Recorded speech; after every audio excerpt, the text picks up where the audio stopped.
CCM oye! Asante sana kwa swali zuri. Kuelekea uchaguzi mkuu wa kumchagua rais wa Jamhuri ya Muungano wa Tanzania, bunge pamoja na madiwani, bahati nzuri kwamba uchaguzi huo hauwezi kufanyika bila ya vyama kutoa wawakilishi wao, kwa maana ya wagombea wao.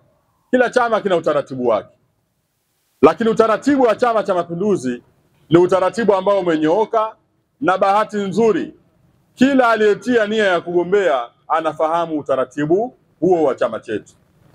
Wito wangu kwa kila ambaye ametia nia ya kugombea, kwanza afuate utaratibu wa chama chetu, ikiwemo swala zima la kujiepusha na kutoa rushwa.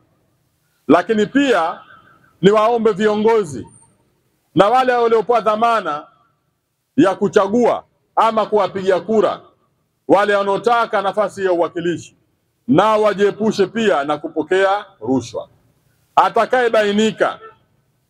Atakayebainika kuwa ametoa au amepokea rushwa, afahamu kabisa chama hiki hakitakuwa na msalie mtume kwa yeyote ambaye atajihusisha na vitendo vya rushwa ndani ya chama chetu.